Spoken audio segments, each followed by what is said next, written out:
I never considered myself paranoid. Careful, maybe. Observant. But not paranoid. That changed the night I noticed the red blink. It was past midnight.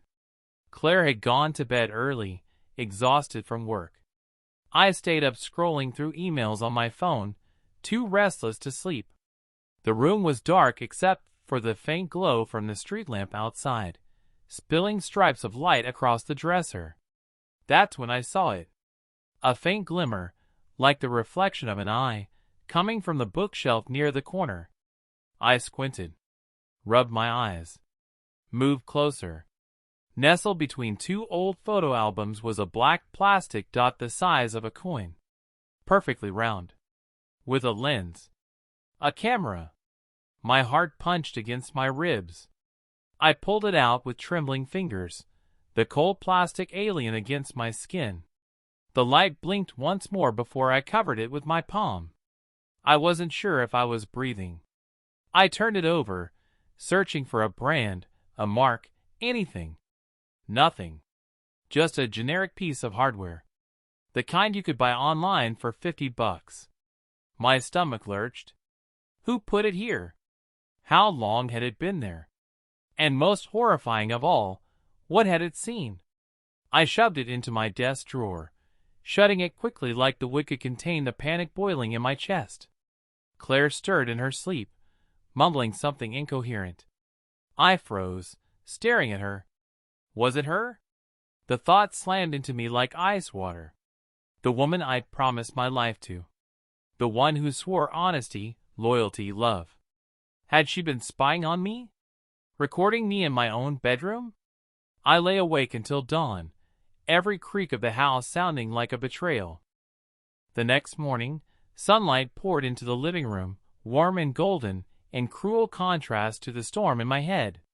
Claire stood at the counter, sipping coffee, scrolling through her phone like it was any ordinary day. I studied her. Every blink, every smile, every casual movement. "Did you sleep okay?" she asked, glancing up. I forced a smile. "Yeah. You? Like a rock." She yawned, stretching her arms. "God, I needed that." My throat tightened. I wanted to ask her outright, why? Why would you do it? But suspicion is poison. Once you speak it, there's no taking it back. So I circled. "Hey, random question. You ever think about getting one of those security cameras? Like for the house?" Her brow furrowed. "Security cameras? Why?" I shrugged. "I don't know. Just people do it, I guess." She laughed softly. "What, you think someone's gonna rob us? We don't exactly scream millionaire targets." I forced a chuckle, though my skin prickled. Her reaction felt genuine. Too genuine. Which somehow made it worse. If it wasn't her, who else had access to our bedroom? Later that day, when she left for work, I pulled the camera back out of the drawer. I held it up to the light, studying it like it might confess its secrets. The back had a tiny memory slot. I slid the card out with shaking hands and shoved it into my laptop. The screen filled with thumbnails of video files. Hundreds of them. I clicked one. The image stuttered, then sharpened. Our bedroom. Our bed. The two of us sleeping. I slammed the laptop shut, so hard the sound echoed through the house. My pulse raced, while rising in my throat. Whoever put this camera here had been watching us for weeks. Maybe months. I needed answers. But first, I needed to find out if Claire had been lying to me. Once you know you're being watched, the world warps. Every shadow looks like an eye. Every glance feels like suspicion. I couldn't confront Claire. Not yet. Not until I was sure. So I did something I never imagined myself doing. I followed her. It was Thursday. She left the house at 2:45, tote bag over her shoulder, telling me she was meeting a coworker for a late lunch. I waited 2 minutes, then slipped into my car and tailed her at a careful distance. The city streets blurred past, the afternoon sun glaring off windshields. She didn't head downtown like she said. Instead, she drove toward the edge of town, quieter blocks lined with older houses and low brick shops. My palms sweated against the wheel. My jaw ached from clenching. Finally, she pulled up in front of a small diner. Not fancy. Just an old place with faded red awnings and a neon sign buzzing in the window. I parked half a block away, heart hammering as I watched her step inside.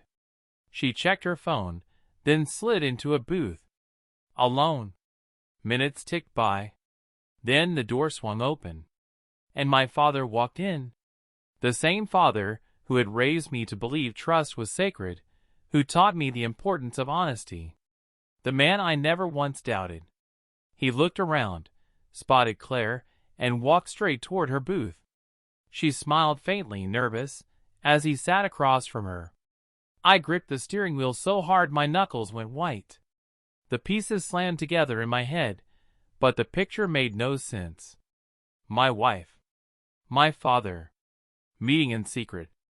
Were they the ones behind the camera?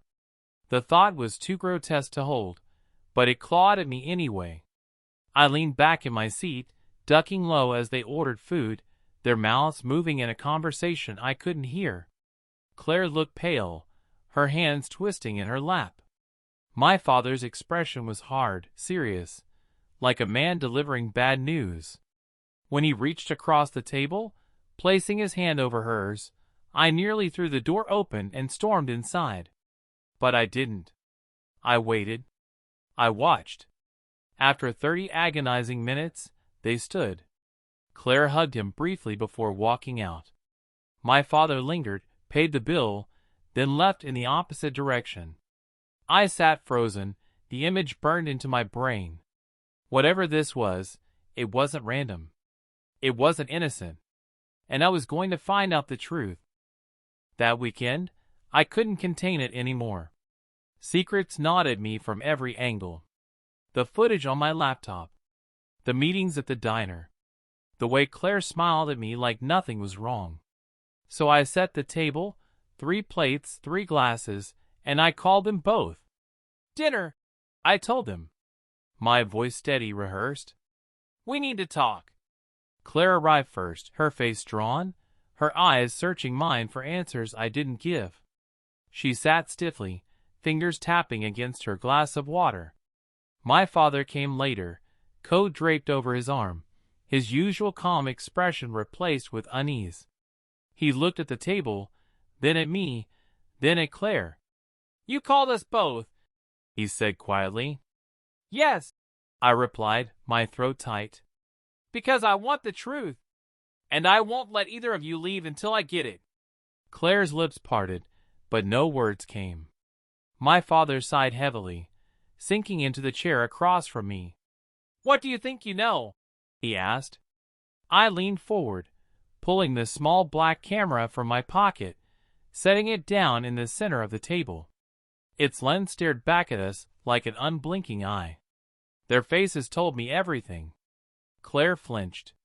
My father's jaw tightened. "So," I said, my voice low, shaking, "who put it in my bedroom?" The silence was unbearable. Seconds stretched into eternities. Finally, Claire whispered, "It wasn't me." And my father closed his eyes, like a man bracing for a storm. The camera sat between us like a bomb waiting to go off. Claire's eyes darted to it, then back to me. My father's face stayed unreadable, but his silence said more than words ever could. I leaned forward, my voice breaking the stillness. "I want to know who did this. Now!" Claire's hands trembled in her lap. She whispered again, stronger this time. "It wasn't me." I turned to my father. "Then who?" "Because someone put this in my bedroom. Someone's been watching me sleep, watching my wife and me in the most private moments. And if it wasn't her," I swallowed hard, rage and nausea fighting in my chest, "then it was you." The words hung there, jagged and poisonous. His jaw tightened. He didn't deny it. Not immediately. He looked at Claire, then back at me, and finally exhaled like a man surrendering. It was me. The room tilted. Claire's gasp sliced through the air. My father's voice was steady, but his eyes were hollow. I wasn't spying on you, he said. Not in the way you think. I needed to know if you were safe. Safe? I laughed bitterly. From what? My wife. Myself? That's insane. He shook his head. From the past. Claire pressed her hands over her mouth, tears spilling over. What past? I demanded. He hesitated, then spoke. Your mother. She lied to you. To me. 4 years. You were never supposed to know, but the truth has a way of clawing out. His gaze locked on mine. You're not my son, and you're not the man you think you are. The words struck like a blow. I sat back, the air stolen from my lungs. Claire sobbed openly now. That's why we were meeting. Not for an affair. Not for betrayal. He was trying to find a way to tell you. To prepare you. I stared at both of them, betrayal layered on betrayal, until I could hardly breathe. So the camera? That was your way of, what? Keeping tabs on me? My father's eyes darkened. I thought someone else might tell you first. That they'd twist it. I needed to know what you knew before you confronted me. It was madness. Cruel, invasive madness. I shoved the camera away. You destroyed everything. My trust. My marriage. My family. He flinched but didn't argue. Claire reached for my hand, but I pulled away. The room was too small, too thick with lies. I stood, chair scraping against the floor. I need air, I muttered, and walked out before either of them could stop me. The night was cool, the street lamps buzzing faintly as I stumbled outside. My breath came in ragged bursts, each exhale a cloud in the dark. I walked aimlessly until the houses thinned into a small park. The swing set stood empty, creaking softly in the breeze. I sat down on the cold metal, my body heavy, my mind fractured. My wife wasn't cheating. My father wasn't protecting. The truth was messier, uglier, more devastating than anything I had imagined. All my life, I'd trusted the people closest to me.